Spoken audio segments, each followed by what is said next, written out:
faire de vraiment se présenter en fait. Et pas se présenter forcément dans j'ai fait ci, j'ai fait ça et j'ai eu tel cursus, mais ce que j'ai entendu par l'exemple qu'il a choisi, c'est se présenter par sa vulnérabilité. C'est-à-dire qu'on est humain par notre vulnérabilité et souvent on cache notre vulnérabilité parce qu'on a tendance à l'identifier comme une souffrance ou comme une problématique, alors que c'est cette vulnérabilité qui est l'ouverture en fait. C'est parce qu'on est des êtres sensibles que l'on peut percevoir le monde. D'ailleurs, dans les théories bouddhistes, on parle toujours d'être sensible. Alors, les premières fois que je lisais ça, je me disais, mais ça veut dire quoi? C'est des gens qui sensibles et ils pleurent pour rien. Sensible, ça veut dire quoi? Qu'est-ce qu'ils veulent dire? Parce qu'à chaque fois, je disais, dans le bouddhisme, on parle de qu'il y a les êtres affamés, les êtres, les mi-hommes, mi-esprits, je ne sais plus comment on les appelle d'ailleurs. Il y a les humains, il y a les demi-dieux, les dieux, et c'est tout l'ensemble. C'est un joli dessin, vous avez dû voir peut-être ça, du samsara, avec des mondes et des êtres différents.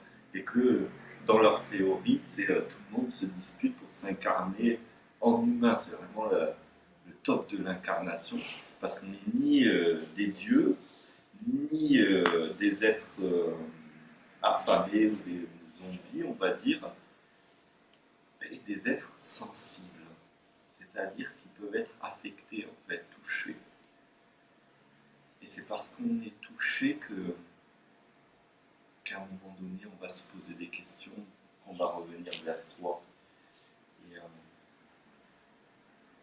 Et du coup, ben, je me suis dit, là, ça m'est venu que, eh bien, si chacun de notre tour, on présentait notre histoire d'être sensible, et que simplement on accueille, c'est-à-dire ce qui est le plus important, c'est pas ce qui va être dit, mais c'est d'être tout le temps là avec soi. Alors si on s'échappe et qu'on n'entend pas ce qui est dit, et puis si ça nous touche, ce qui est touché, on laisse vivre ça. En fait. Profitons de ce moment, non pas sur qu'est-ce qui va se passer ou les phénomènes, mais tout ce qui se vit en moi, je l'autorise, je me l'autorise, je me laisse être traversé. C'est joyeux, j'ai envie de rire, c'est pas grave, ça a l'air, tout le monde est en silence, ben, j'éclate de rire. J'ai envie de pleurer alors tout le monde a l'air heureux, ben, je pleure. Laissons-nous être sensibles, ça va être l'invitation. Et pour ouvrir la marche, je vais raconter mon histoire. D'habitude, je laisse raconter tout le monde et je dis, mais là on va faire l'inverse, comme ça, peut-être que en entendant ce que je raconte, mais moi aussi j'ai plein de choses à raconter finalement. Parce qu'on a tous plein de choses à raconter.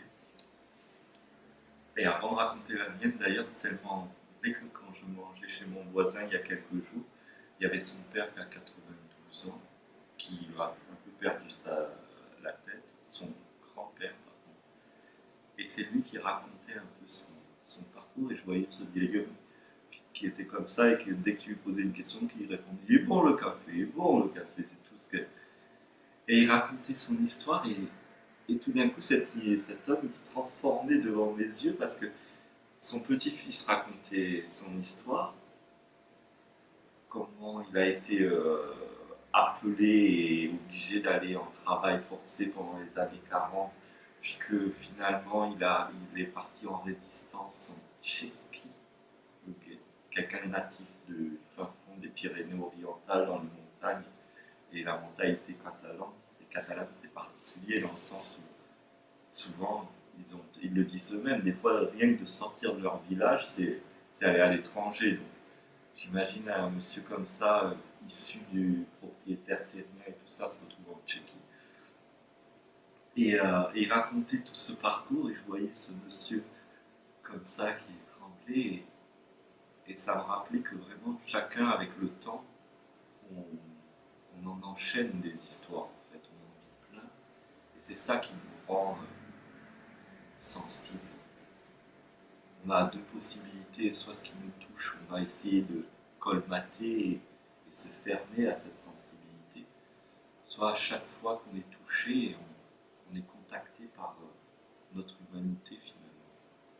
Est-ce qu'on fait le choix de fuir cette humanité qui semble être savoureuse mais qui fait peur parce que c'est sensible, c'est fragile, c'est être encore plus fragile?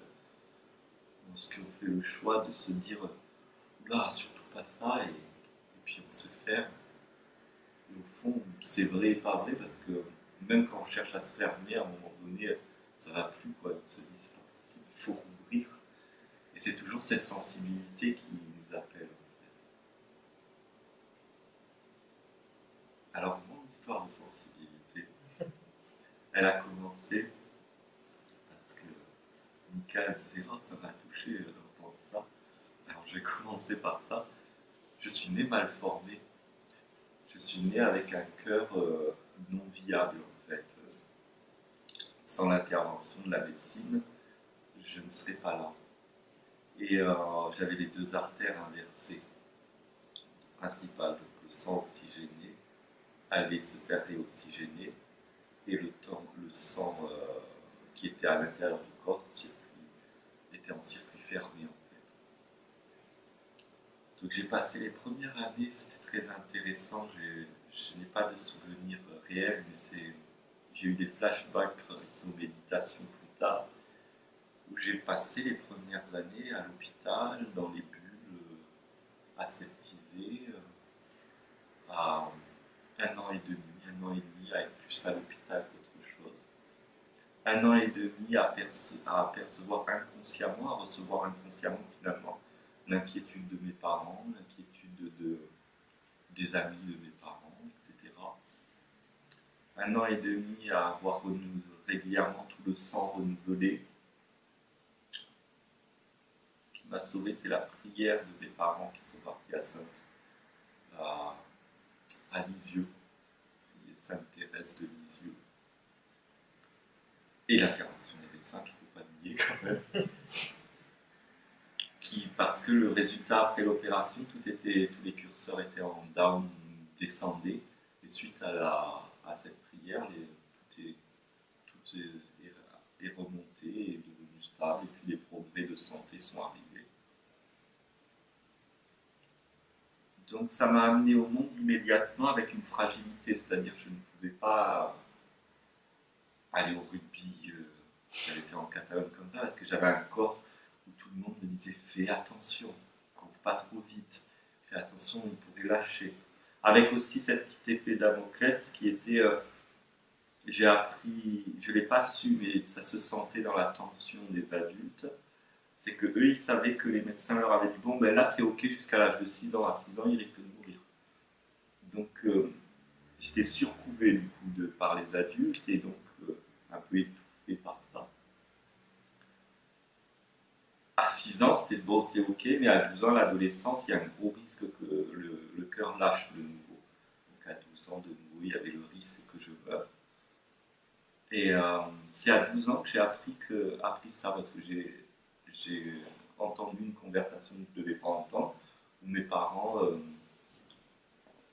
partageaient leur inquiétude à des amis. Et moi, j'ai interprété à 12 ans que quand j'allais souffler mes bougies, j'allais mourir.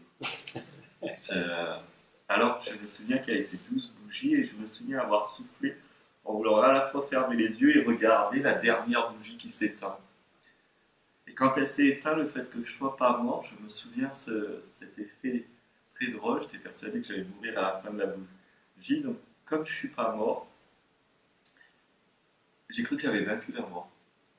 J'ai eu ce sentiment, j'étais très, très heureux pendant quelques jours, de me dire en fait, j'ai fait un pied de nez à la mort. Je devais mourir et je ne suis pas mort. En parallèle de ça, je parle encore de l'inquiétude des parents, c'est que je planais tout le temps, je n'entendais pas trop les gens me parler, j'étais pas trop là, beaucoup dans un monde imaginaire constant, donc on allait me faire voir un peu des professionnels pour voir si j'étais normal.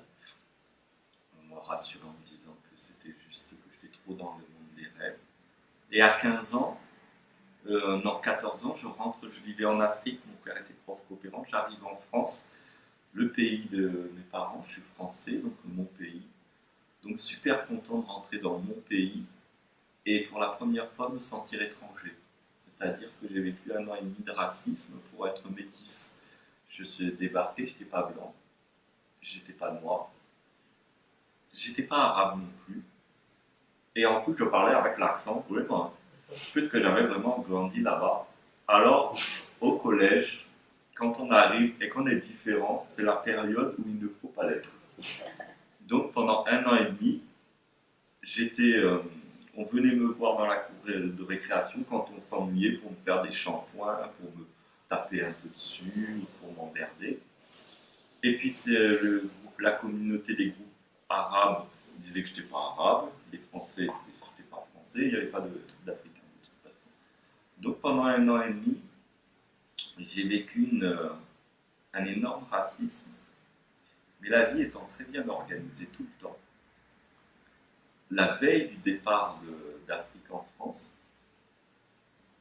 je tombais par hasard sur le film de Gandhi, la biographie de Gandhi. Et ce qui m'avait touché dans ce film, à l'époque, c'est que pour une fois, quelqu'un parlait quelqu'un qui était petit, qui était mince, et rendait la non-violence en force. Et moi, jusque-là, de par mon corps, si on me tapait dessus, je ne pouvais pas rendre grand-chose parce que j'étais maigrelet, pas très endurant, et donc si on veut me faire ça, je tombais. Ben, quand tu traces ton chemin, si on te tape, tu te relèves et tu traces ton chemin. Et tu cherches pas, tu cherches rien d'autre. Et moi, ça a été un message très fort parce que d'un coup, je me suis dit, mais en fait, la faiblesse, c'est la vraie force. Alors que pour moi, la faiblesse était une faiblesse. C'est-à-dire la vulnérabilité dont je venais juste d'utiliser, et peut-être la clé de la non-violence, du bonheur.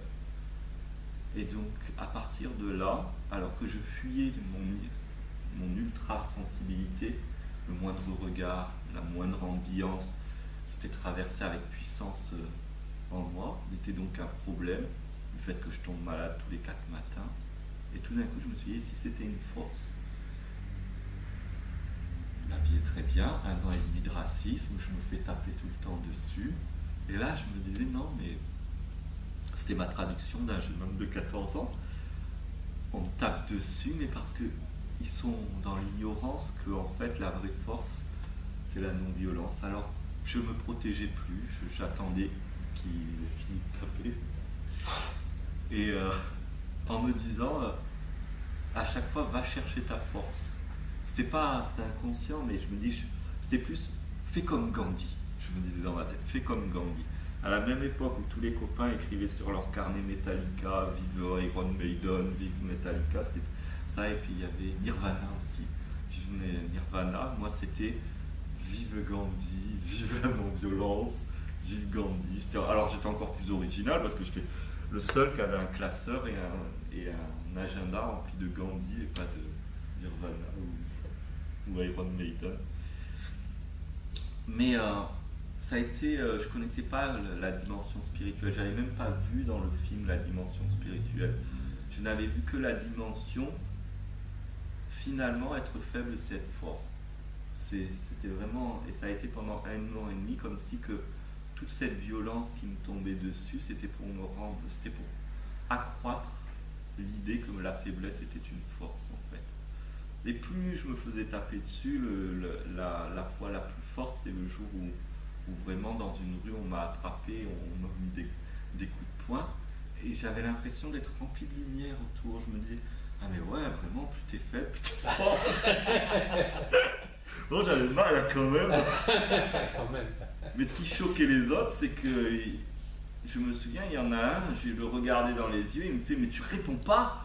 Et je disais rien, j'étais dans mon truc, et donc il commence à partir en courant, il revient, c'est là qu'il m'a donné un vrai coup, et j'ai vraiment vu qu'il m'avait donné un coup parce que ça l'avait insupporté que je ne réponde pas, et surtout que je ne m'énerve pas en fait. Et c'est comme ça que je suis vite j'ai commencé à sortir de ça. C'est que ça perturbait trop les gens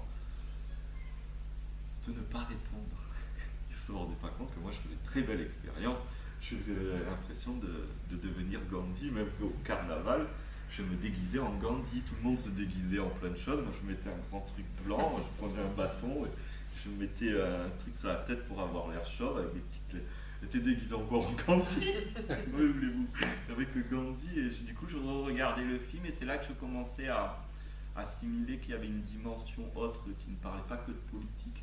J'avais vu que de la politique et de s'opposer, on tire des balles, et lui reste debout, il fuit pas. Il continue à avancer. Il y a des, je ne sais pas si vous avez vu ce film. Non. Et pour ceux, c'est un film de 3 heures quand même où il y a plein de moments où il fait des marches de grève en fait. Et comme Gandhi s'oppose à l'impérialisme, eh bien c'est plein de moments où par exemple il y a les soldats qui tirent, ils enlèvent les morts et hop le nouveau rang avance, ils tirent, ils enlèvent les morts, et hop le nouveau rang avance. Et donc à un moment donné les soldats ils sont comme ça et ils ne peuvent plus tirer parce qu'ils sont face à des gens qui avancent silencieusement et que même s'ils tirent, ils continuent à avancer, ils ne vont pas décimer la foule entière. Et puis, même les soldats et certains rejoignent le rang du coup des grévistes, on va dire comme ça, même si c'est pas une grève à l'époque. Ou des stratégies comme, c'est ça qui m'a fait dire, mais la clé dans la vulnérabilité, on leur interdit les manifestations et les grèves, ça devient interdit, si on le fait, on est condamné. Ok, mon ami dit, il n'y a pas de souci, on fait une journée de deuil, une journée de, comment il a dit ça, une journée de prière. Voilà, on ne va pas faire une journée de grève ni une journée de manifestation. On n'a qu'à dire qu'aujourd'hui c'est une journée de prière, donc on ne peut pas aller travailler, on va prier. Et donc tous les Indiens se sont mis à faire une journée de prière, personne n'allait travailler et personne n'allait manifester non plus. Là c'était une journée de prière. Et c'est là que je me suis dit, mais en fait il n'y a pas de limite à ça en fait. C'est au lieu de s'opposer, c'est d'aller encore plus loin dans sa vulnérabilité. Puisqu'on m'empêche d'être, je vais aller prier. Gandhi, c'était vraiment sa méthode. Ah ben maintenant, vous ne voulez plus m'écouter, mais j'arrête même de manger. Oh, traite de la faim, 40 jours. Et tout le peuple, oh là là, arrête Gandhi. Surtout qu'une fois que les Anglais sont partis, c'était le combat entre les musulmans et les hindous, qui n'a, je ne sais pas trop arrêté d'ailleurs. Mais il faisait des grèves régulièrement. Vous ne voulez pas m'écouter, ben, j'arrête tout. Alors c'est très critiqué cette démarche, mais pour moi ça m'a parlé dans le sens où ben, quand plus rien ne marche, arrêtons tout. Quand on voit qu'on ne peut pas passer par la force, rendons-nous vulnérables. Ça a été la première ouverture en fait. Et c'est ça qui, à 15 ans, m'a fait découvrir la spiritualité, cette vulnérabilité finalement. Et puis ça a continué puisque après le parcours de vie, on va dire, était entresemé d'une vie où j'avais du mal à être ici. Et de plus en plus, j'étais à l'intérieur. Jusqu'au moment où cet intérieur était tellement chargé que je n'avais plus d'autre choix que d'être ici en fait. Comme si qu'à force d'aller puiser à l'intérieur, ben, ça déborde en fait et il y a obligé de s'investir. Et là j'ai rencontré un des enseignements, j'avais pas les moyens financiers, donc je continue à aller à l'intérieur et les moyens financiers arrivaient. Hop, il y avait un stage en Hollande à 1000 euros, moi je gagnais 300 euros par mois, et 1000 euros d'un coup, pour quelqu'un qui gagne 300 euros par mois, c'est pas accessible. Alors je me mettais en méditation, juste, du moins ce qu'on appelle méditation. Je disais, bah, j'ai envie d'y être. Et hop, coup de fil. Ah, tu viens? Non, je viens pas, je peux pas. Tu peux me donner ton adresse pour recevoir, pour que je t'envoie une carte postale? d'accord, et puis au lieu de recevoir une carte postale pendant qu'ils étaient au séminaire, les amis qui suivaient, que j'avais rencontrés à force de faire les mêmes séminaires, je reçois une enveloppe avec le chèque pour être en Hollande, pour l'hébergement, le déplacement, le truc, donc plus de 1000 euros. Et puis ça s'est enchaîné, un autre stage cette fois-ci en Australie, donc 1500 euros d'avion, 1000 euros de stage, plus se nourrir, plus ceci. Alors, je me dis c'est pas possible, mais je vais faire confiance quand même, je m'inscris, même si c'est pas impossible, c'est dans un mois, il y a 3000 euros à trouver, moi j'ai toujours pas de sous, de toute façon à la maison je mangeais des pâtes. Et hop, il y avait quelqu'un dans le séminaire qui me dit je t'ai vu t'inscrire. Je dis oui, alors mais t'as même pas de quoi manger et tu t'inscris. Oui, bah si je dois y être, j'y serai. Et puis la personne le lendemain qui revient et qui me dit ça m'a tellement touché qu'en fait j'ai un compte en banque bloqué, je t'offre tout. Bon. Et je me retrouvais en Australie. Et puis un jour, je me suis dit, je vais pas, à chaque fois qu'il y a des gens de cet enseignement qui voient que je suis en galère, je vais pas me faire financer tout le temps par eux parce que les gens commençaient à savoir que c'était Mathieu qui se fait payer un peu ses stages et cette image me dérangeait. Donc je dis, je vais refuser toute aide venue des personnes de cet enseignement. J'avais toujours pas la possibilité.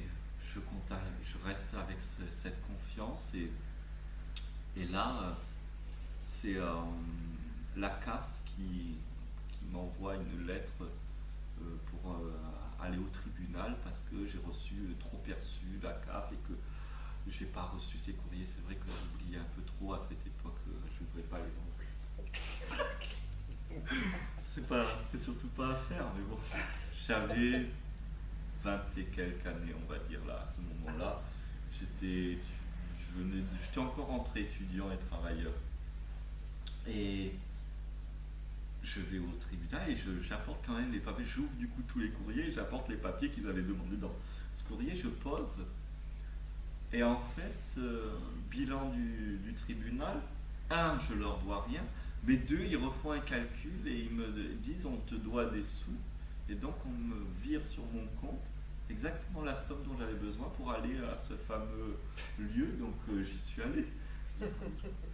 Et, et ça a été systématiquement comme ça parce que j'ai plus du tout cherché à économiser pour faire quoi que ce soit. Je savais que si j'avais très envie, tout tombait. Et ça s'est fait jusqu'à que en Inde, par exemple, c'était mon épouse qui avait sur son compte les sous, mais c'était réservé pour autre chose. On lui dit t'inquiète pas, c'est juste, ça s'équilibrera. Et, et en fait, ça s'est équilibré d'une façon très originale, c'est que ça s'est jamais débité.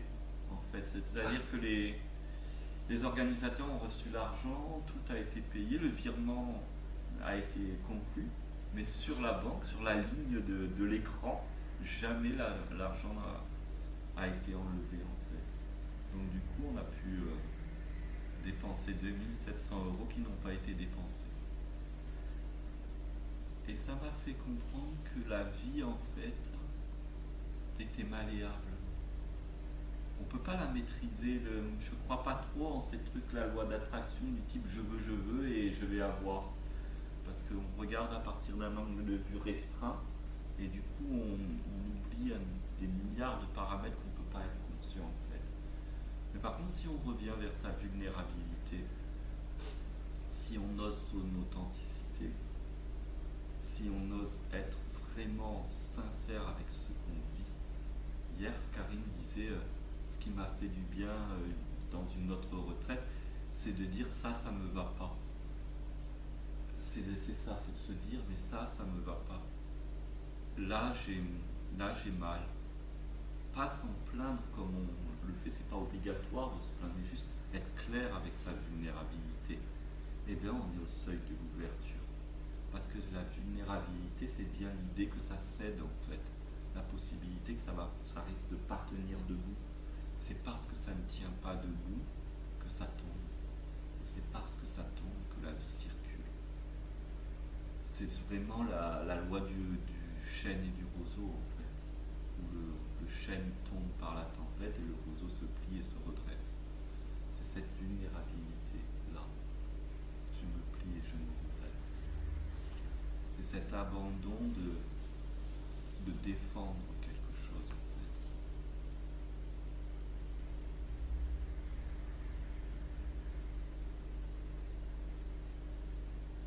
Je dis ça parce que, en fait, j'ai vu que je raconte pas tant mon histoire, je dérive beaucoup, mais tous les enseignements que j'ai suivis, puisque j'ai suivi 17 ans le même maître, toutes les rencontres, c'est pas elle qui était le plus important. Ces personnes-là, elles m'ont mis du doigt sur ce que le quotidien m'avait fait vivre pour de vrai. Juste, regardons ce quotidien autrement. Et donc le vrai maître, c'est l'instant présent, c'est le quotidien, c'est les actes répétitifs que l'on doit faire tous les jours, parce que, comme faire le ménage de la maison, parce que ça se fera pas tout seul, et c'est pas parce qu'on va faire comme ça, quand on ouvre les yeux, la maison est propre. Ça m'est arrivé quelquefois quand j'étais seul, je faisais comme ça, mais en fait ce qu'il y a, c'est que c'était vraiment le Capharnaüm, et il y avait ma soeur ou ma cousine qui venait et que c'était insupportable pour elle, alors elle rangeait ma maison. J'ai dit merci vous et merci la vie, mais en fait c'était abusé. J'osais accueillir les pauvres, ma soeur ou ma cousine, dans des conditions déplorables. Mais donc, pour son confort et son respect personnel, c'est de rentrer dans ces tâches avec conscience, de rentrer dans ce quotidien avec beauté. Qu'est-ce que c'est beau que d'essuyer son assiette finalement? Parce que qu'est-ce qu'on est en train d'essuyer en même temps? Quel acte de tendresse, de douceur qu'on s'offre à ce moment-là? Qu'est-ce que c'est beau de devoir passer sous la douche et se nettoyer tous les jours, que c'est un moment où on s'apporte des câlins. C'est un moment où on se purifie, c'est un moment où on s'apporte des câlins. C'est pas pareil, on se masse le crâne. C'est pas on se masse le crâne, on se lave parce qu'on est impur. Si on se masse le crâne, bien sûr avec du savon, bien sûr ça lave. Mais c'est plus laver parce qu'on est impur, mais parce qu'on s'apporte des câlins, de la douceur.